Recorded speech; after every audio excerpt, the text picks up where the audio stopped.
This article was first published on Waging Nonviolence. Students for a Democratic Society logo. Credit by Tim Lourd Own work, via Wikimedia Commons. CC BYSA 3.0. To those of us deeply immersed in the New Left in the summer of 1969, apocalypse felt imminent. Despite growing opposition, the war in Vietnam was still escalating, with no end in sight. There had been strikes and building seizures at scores of campuses. Demonstrations were increasingly confrontational and bloody. The civil rights movement was reeling from the assassination of Martin Luther King Jr. the year before, and the massive riots that followed, and from the emergence of separatist groups that rejected the goal of integration. Some of those were armed, including the Black Panthers, whose offices were routinely and lethally attacked by police. Within Students for a Democratic Society, or SDS, the New Left's principal organization, there was desperation to articulate a strategy in response, and to create the conditions for revolution, which many of us had convinced ourselves was necessary. Factions formed and competed bitterly. At the SDS convention in June 1969, the organization burst apart. Control was seized by a group called Weatherman, which eventually went underground and carried out a campaign of bombings. But in the months before doing so, we trashed SDS, abandoned the mass movement it represented, and dedicated ourselves to ultramilitancy and fighting in the streets. To many people today, apocalypse feels imminent once again, and activism feels mandatory. How to build organization, devise strategy, and be effective are pressing questions. So is the distinction between militancy and violence. What follows is an excerpt from Swords in the Hands of Children, Reflections of an American Revolutionary, the story of my path through SDS and the Weather Underground. For activists grappling with those questions, it should be a cautionary tale. Through the summer and into the fall of 1969, we forged ourselves into an infantry of swaggering kamikazes dedicated to the ideas in the Weatherman position paper. Every effort was aimed toward a series of demonstrations we called for Chicago in October. They became known after the fact as the Days of Rage, although in building for it, we just called them the National Action. Our goal was to get tens of thousands of angry young people fighting the cops in the streets.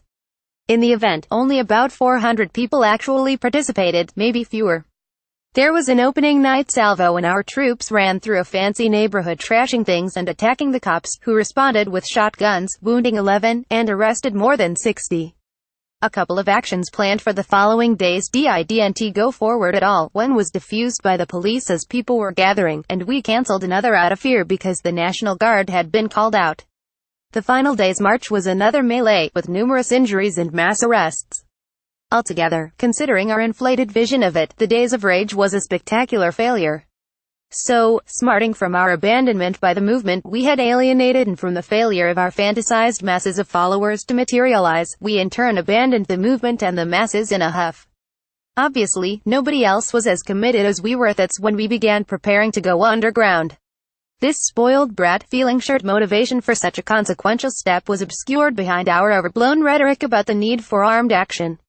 We pointed for justification, and reflected glory, to revolutions, such as the Cubans, that started with small, clandestine military ventures. We also rationalized the intention to go underground as a refusal to surrender.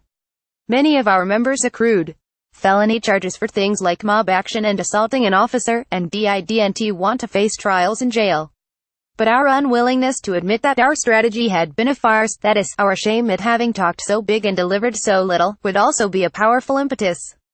Over that summer leading up to the Days of Rage, we built a network of collectives in half a dozen cities. Membership was somewhat fluid during those months, as some people bailed out and others were recruited, but I don't believe there were ever more than 200 or maybe 250 members.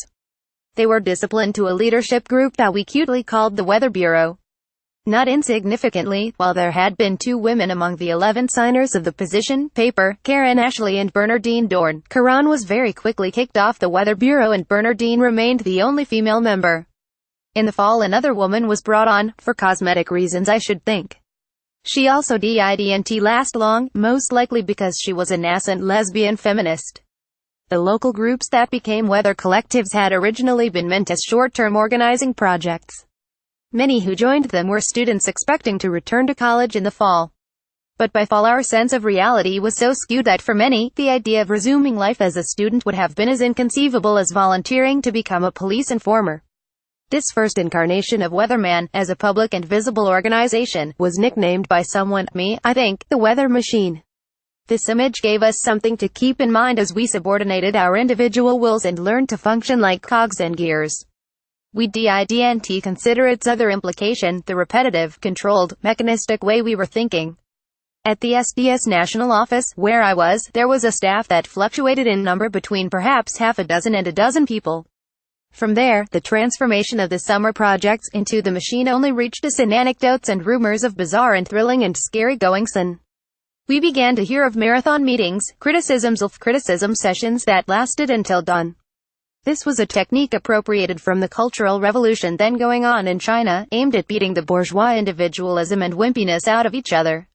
For example, out on the street you were supposed to lay down the correct raps, as if upon hearing the perfect formulation, strangers would magically abandon their own lives and join up. If your rhetoric hadn't been perfectly congruent with what the leadership was promulgating at the moment, then that could be the focus of criticism. Whatever you'd said would be picked apart, along with your self-esteem, and you were expected to recant, repent and parrot back the right phraseology. Worse, perhaps, would be to have appeared weak. A lot of those criticism sessions grew out of how you performed that morning leafletting, or in some confrontation with the cops. Everyone doubted themselves. I was really scared on the street, one friend remembers. Of course, it would have been rational to fear physical combat with the police. But thinking rationally wasn't possible once you'd committed to meekly following orders and forcing yourself to be something you were not. We heard that collective members were learning karate. There were also tales of erupting promiscuity. And we would sometimes receive surprising news that a person who had been a trusted cadre had been offed, ghetto slang for killed, and was now a non-person with whom nobody should interact. Occasionally, following one of those tortuous criticism sessions, the non-person was liable just as surprisingly to be rehabilitated. Then there was the campaign of smashing monogamy. Smashing monogamy was justified as a way to free girlfriends from the domination of their boyfriends, but it also had the effect of freeing previously attached women to be wholly available to the leaders, or any other guy who felt empowered to coerce them. What made us so willing to trash people no worse than ourselves, and take orders from people no smarter? The organization we created was a vehicle for our politics. But its peculiar nature was enabled not so much by the ideology as by the psychic crisis created within each of us by that ideology. Weatherman held that in making a revolution, not only would black people be the vanguard but that the blacks could do it alone. This was more than a challenge to the arrogance of white leftists, it was a profound invalidation. We weren't only not primary, we weren't even necessary. The acknowledgement of white privilege, an enormously important understanding that was new to most of us at the time, also permeated weather thinking. But it became a club with which to beat ourselves. We were coddled, and whiteness would always give us an easy out. We were racist subjectively and inevitably simply by dint of being white in a racist society. There's truth to that, and value in realizing it. It makes possible an understanding of the nuances and insidiousness of racism both within us as individuals and in the structure of society. We, though, did not examine nuances. We leapt from this insight to judging ourselves to be worthless, along with every other white person in the country. Hence the despair and bitterness with which we took such crazy risks with our lives, and with the lives of others. But here was a group of people who were so confident, or unreflective or power-hungry, that they could promulgate these ideas without themselves being similarly debilitated. Following their leadership would be our path to rehabilitation. No one involved, however, except the undercover cops, set out on a path of political activism with any less idealism in heart than I had at 13 when in my first political act one joined a picket line to integrate a segregated apartment complex. And at the core of the original Weatherman position paper were humane and passionate convictions. Its authors understood that the war in Vietnam, and unnecessary American military meddling in other countries, in general, was a tragic blunder.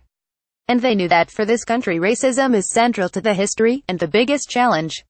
Both observations remain demonstrably true today. The leaders I criticize were right to insist on these ideas. Their failure was not in their motivations to activism, or in their instinctive radicalism and boldness, or in their analysis, well, not in those two elements of their analysis. But they lacked humility. They liked being right way too much. They were not saints, as most leaders of most movements, even righteous ones, turn out not to be. They aren't saints, and this isn't heaven. So in the weather machine we created a structure that perpetuated repeated mood swings between cockiness and self-loathing, endlessly and with no possible resolution. We could strut around like bullies all day, and cower and pull before our hierophants in the evening. The breaking down of self-esteem, the abdication of critical judgment, the omnipotent leadership, the note quite free love, the ever-present threat of banishment. We didn't identify our organization as a cult, but I guess people in cults generally don't. Reinforcing the separate reality of life in the machine was the escalating state of confrontation with the cops, not all of which was directly provoked by us. People were routinely followed by plainclothes officers who made no attempt to be surreptitious, pulled over for the slightest real or concocted infraction of traffic rules, illegally searched and arrested. I remember at least 3 or 4 times that summer when we were raided by the police, my friend recalls. We'd be sitting around in the collective house and they'd just come in, without any warrants, and terrorize us for an hour or so. Once they hung somebody out the window of a 3rd-floor apartment by his heels. In Chicago, as the days counted down to October 8 and our national action, we still had close ties with a local group of leftist lawyers, and with Rising Up Angry, a Chicago organizing project among working-class white kids started by some people from SDS. The radical student health organization had agreed, reluctantly, to provide first aid during the demonstrations. But we had succeeded in alienating virtually everybody else. No matter, we knew that the masses of kids were with us.